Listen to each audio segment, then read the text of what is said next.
Inflation is plummeting. Incomes are rising fast. Everything is saying the economy is stronger than ever.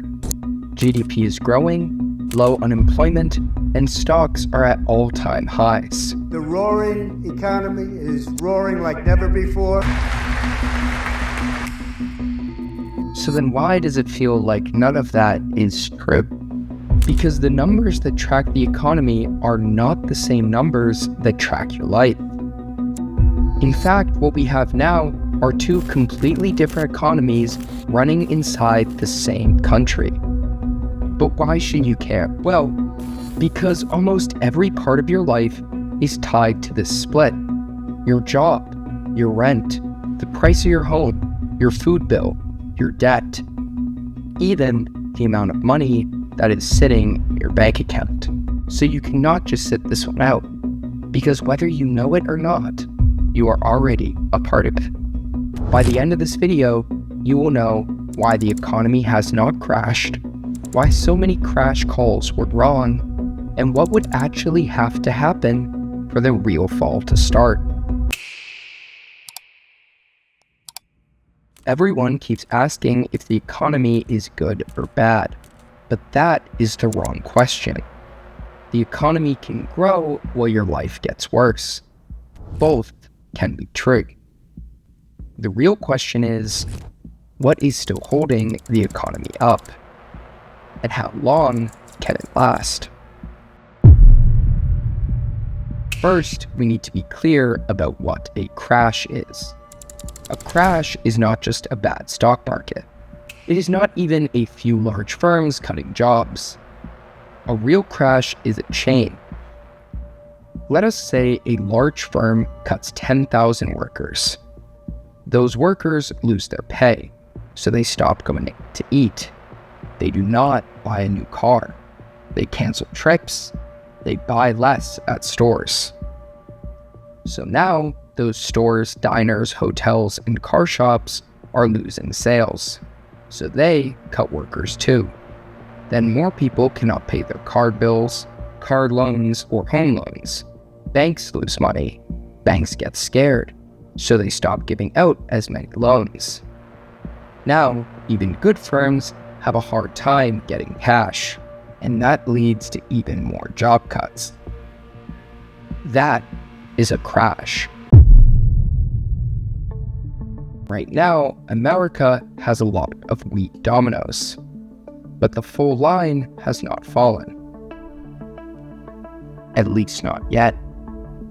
And the first reason is jobs.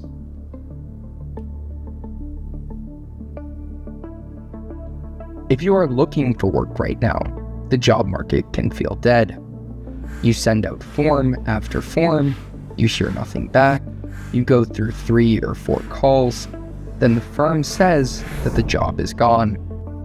Or worse, they do not say anything at all. But here's the strange part. Firms do not want to hire, but most of them also do not want to fire.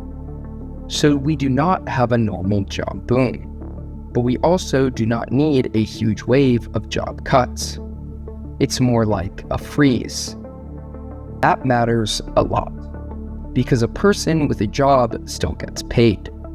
That money moves from one firm to another, and it keeps the chain from breaking. A bad job market for people looking for work is not the same as a crash. Crash starts when people who already have jobs begin losing them in huge waves. That has not happened. But why are firms doing this? Think back to what happened after COVID.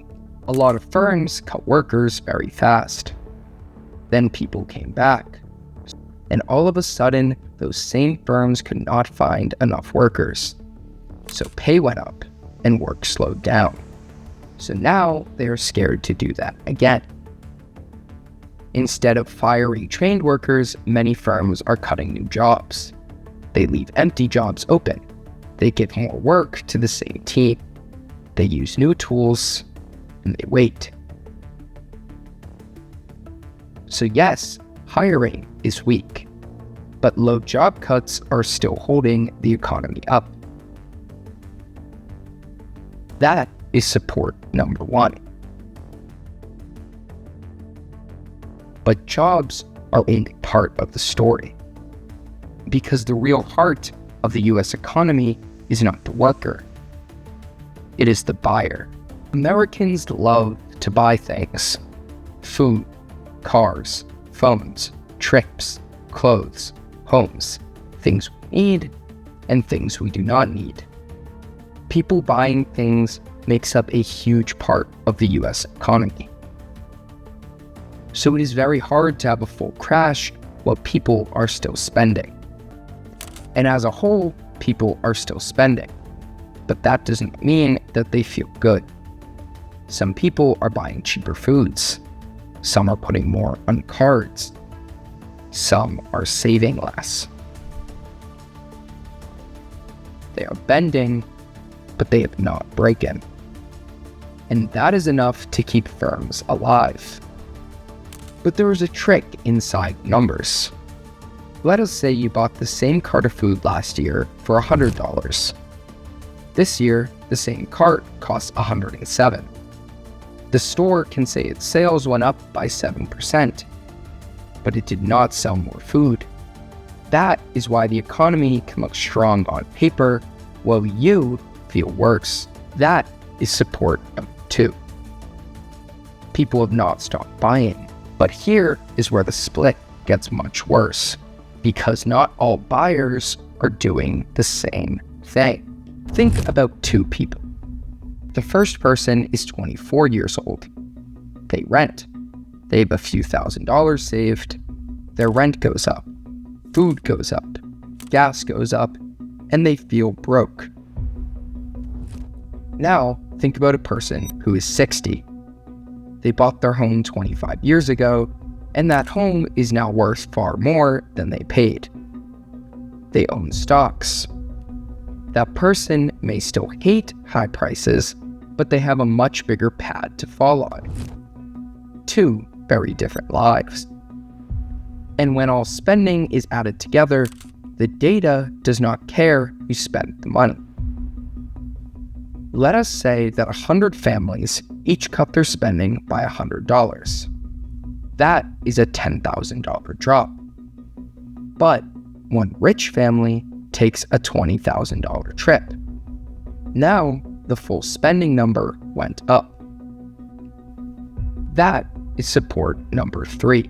People who own most are keeping the numbers up, but it creates a huge risk.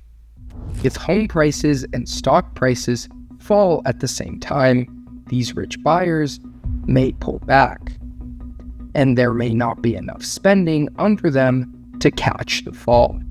Still, that has not happened yet. So we go to the next support: big tech.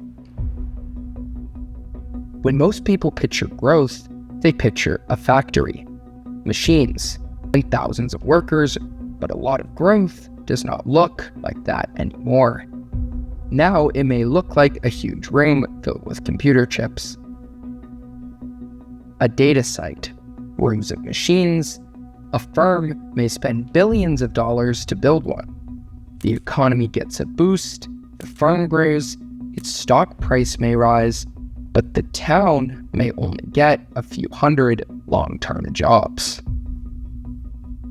That's how the economy can grow while hiring stays weak. And this is heightened with humanity's most controversial development of all time: artificial intelligence. Good for the main growth number, not always good for the person looking for a job.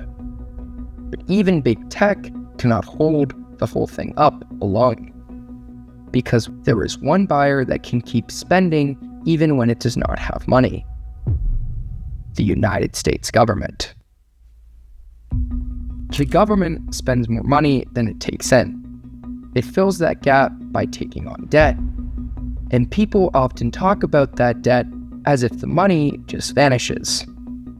But it does not vanish. It lands somewhere. It pays a nurse, a troop, a road crew, a drug firm, a farm, a state, a person getting aid, or someone who owns US debt. And when those people get paid, they spend some of that money. Think of the economy like a bath with a leak. People and firms pull water in. When they slow down, the government turns on another tap, and the water level stays up. We saw the clearest form of this in 2020. Work sites closed. Millions of people lost jobs. Stores shut down. The crash chain started almost at once. Then the government sent out money. It added more jobless aid. Today, the government is not sending large checks to almost every family, but it is still spending more than it takes in. That money still adds jobs, sales, growth, and it still helps fill weak parts of the economy. That is support number 5. Now you can see how this all fits together.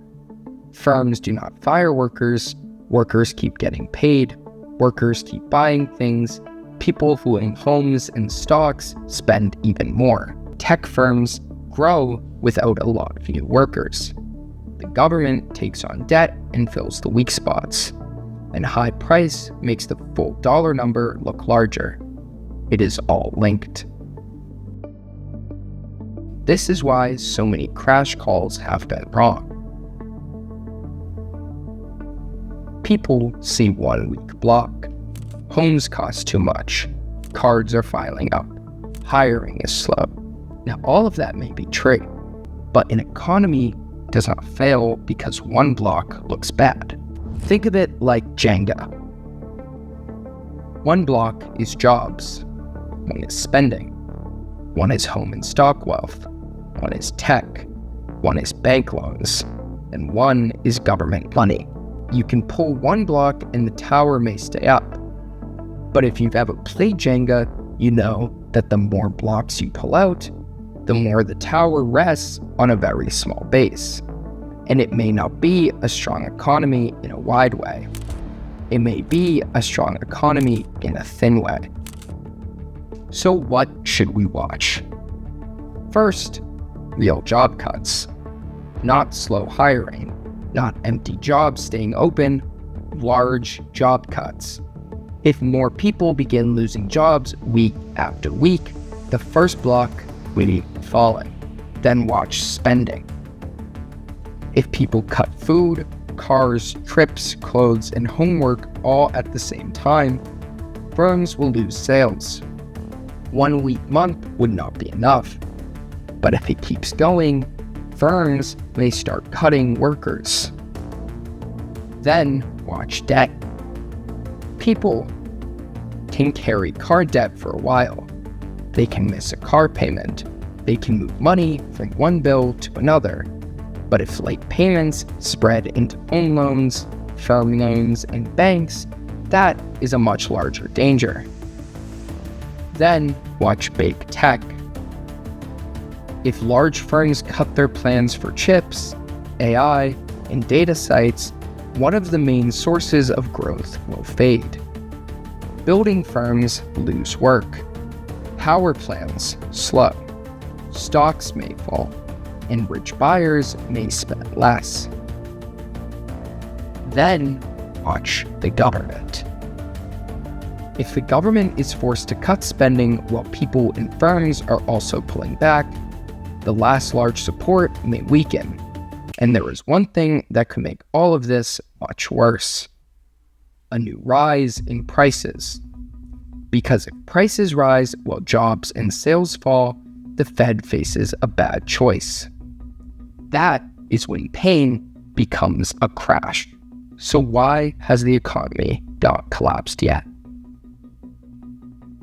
Well, because the parts that turn weakness into a full crash have not linked up. None of this means that the economy is fine.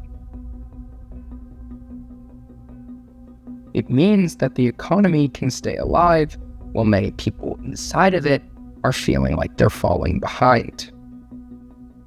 The real question is not whether one part looks weak. A lot of parts look weak. The question is whether they all start falling at the same time. But until then, the US economy will just keep doing what it's done for years. Strong from far away. It will feel weak when you live inside it. And it will keep moving forward one shaky block at a time. But one of these blocks is already starting to crack. The job market. But I'll save that for the next video. Thank you for watching The Hidden Media.